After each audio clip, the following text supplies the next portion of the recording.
Hello, hello, hello, hello, hello!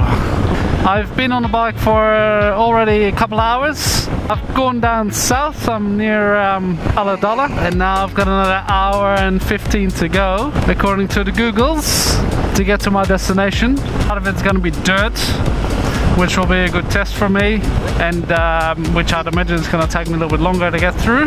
And of course, as always, I'm fighting the light. It's a Friday afternoon, so I went after work, and it always takes longer than I want to get all my shit together and actually get on the road. So here we are. It's 5 o'clock now. The sun's meant to go down at 6. Alright, let's get out there, right? Yup.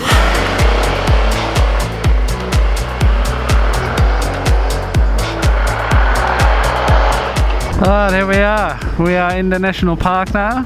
I still have an hour to go. So I wonder, I'm hoping I'm not going to see too much wildlife, because that's obviously the worst thing you want to run into. Because it'd be nice to get there before the light is down so I can actually see what the campsite looks like. I don't know if you can see the map. Very windy. Annoying thing too is when you're right around this time of the day is that the sun is so low. When you are going west, you're going to end up looking into the sun, which is not great obviously, on a road like this especially, where you kind of want to have a bit of an idea what it's like.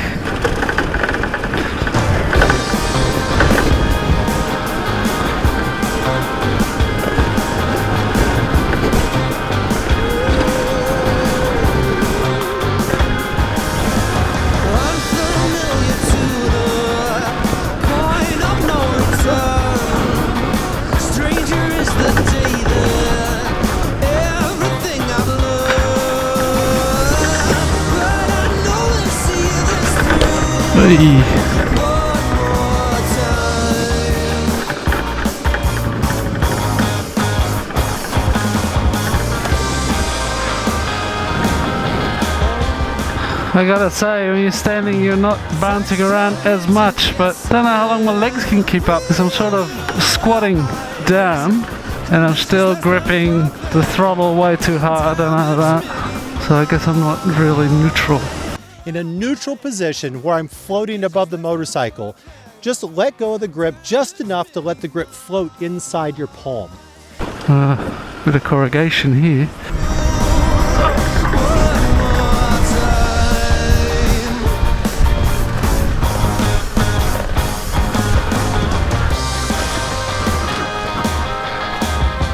I did not expect it to be this bad, and the whole bike is bouncing around heaps. Definitely I can feel my hands just aching a little bit, so I'm really gripping hard. Not sure how I'm going to change that, especially when I stand up. I feel like I need to hold on a lot more to control the throttle, which obviously you want to be loose with the throttle, but I don't know how you grip. I guess your legs have to do more of the steering and balancing. Well, when people said you can take your two-wheel drives on here, it's just a dirt road, it's not anything bad, is it? But obviously there's a little bit more involved. I think this is going to take me a bit longer than the average person. Tree falling over.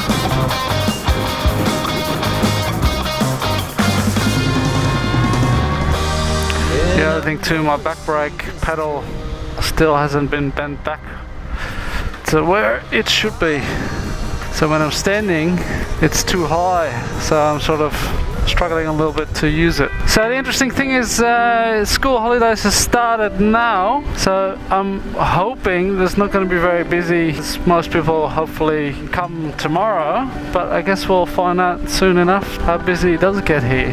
But I really do feel like I'm in the middle of nowhere now because of this road, you know. It's not like any tourist would just come up here willy-nilly, so I do feel I'm sort of away from everything.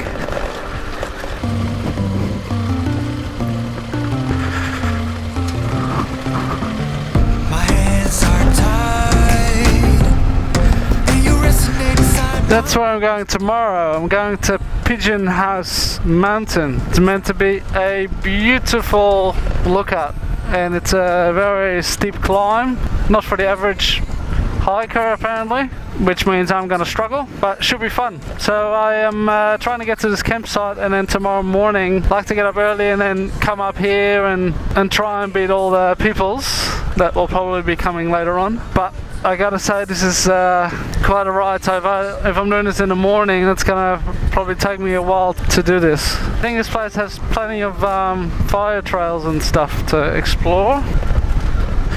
It would be nice if you actually could just camp at Pigeon House Mountain Place. That way I wouldn't have to travel as far back again, because I think it's, in theory, well, I guess, yeah, it's another 10 k's according to this 13 k's. I think I was saying it's something like half an hour. I'm not really equipped for this per se. Tires is one thing, but also I use ocky straps to tie down my load, which I know is bad, but it's just convenient and it works. But places like this, when you're bouncing around a lot, it's not as recommendable. Grid, what does that mean? As in for animals, grid? A bridge?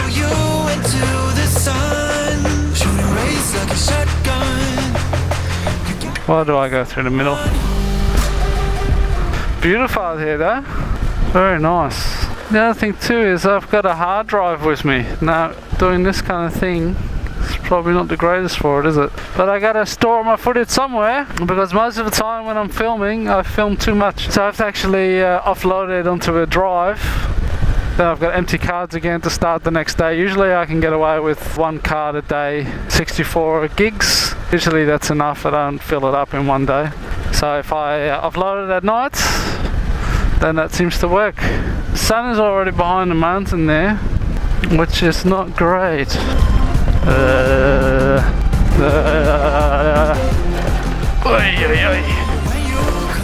It's funny, I was talking to my missus before, just before I would be out of reception. I told her I was starting to get a bit tired and stuff and lightheaded, because I was riding for a couple hours. She's like, oh well, be careful once you get on that dirt road, because you know, you don't want to fall asleep on that. I told her that won't be a problem, because my adrenaline will be rushing through my body. Because for me this is very exciting stuff, even though for most it might not be.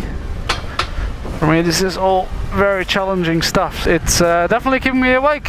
It's nice when you get back to the top again, you can feel the warm air, and then as you drop down, descent, then you can feel the cold again. And that is something I'm gonna try tonight. I was listening to a podcast, this podcast called Motorcycles and Misfits. They had a guest on the podcast. Her name is Z Traveller, and she runs a few Facebook pages and lives off the bike 24/7 for, I'm trying to think now how long. I think it's been a couple of years now. She was originally planning to only go for like a month or a couple months, and then that ended up dragging out to a very long time. She's more of a nomad, and they talked about a lot of things, and one of the things was wearing helmets or not wearing helmets, and obviously that's a very big discussion to have. But it was interesting to hear both sides of the story of why people think in certain ways, so I would recommend listening to that podcast. The other thing that Z was actually talking about is sleeping naked in your sleeping bag, and if I recall, the reason that she does it is that it allows the sleeping bag to hold in the heat from your body. So if you're wearing something, that heat is not actually getting into the actual sleeping bag, so it's not as effective. So as you might have seen in my last couple of videos, I was rather cold still, so now I'm gonna try and do the opposite of what I think I should be doing. So I'm gonna not have layers on and see how that goes. I'll let you know in the morning what that was like. Let's say my sleeping bag, it doesn't cover my shoulders and neck very well, so I'm not sure if there's too much cold gonna come in from the top, but I'll let you know tomorrow, eh? So Z, thank you very much for the tip, and hopefully I'll be able to use that in the future. And yeah, if you like motorcycles and you like Misfits, then you should listen to this podcast, because it's great fun.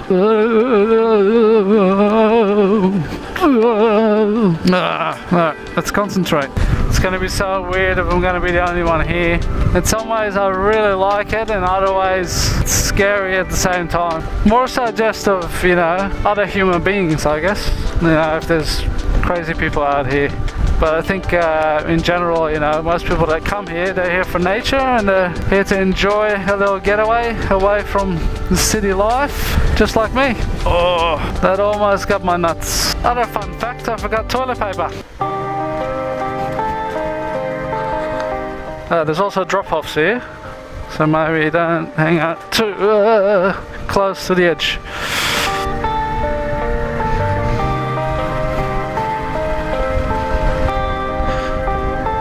There's a fire ban, so no fires tonight.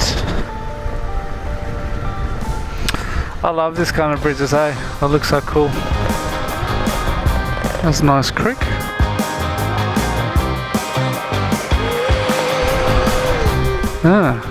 Should I just camp here rather than keep going? That might be a good idea.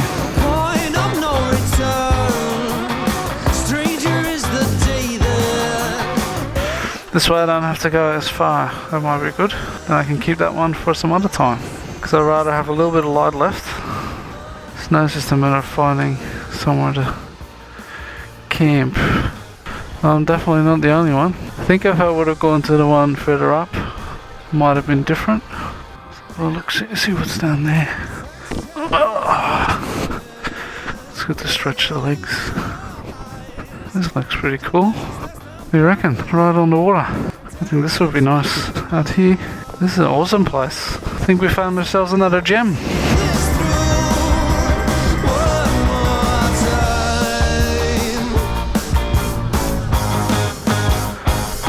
Where was I going? I could go there or just up here. I think I'm just gonna go up here. Keep it simple. Sandy.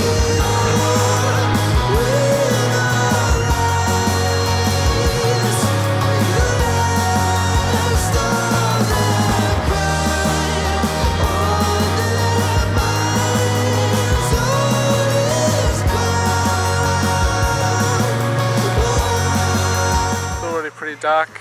All I'm doing now is have a beer, enjoy the scenery and the sounds and the sound of the creek. It's really nice out here. But I gotta say, this is the first time I really enjoyed going off-road and actually just enjoyed it rather than being worried about falling off. So it was really good.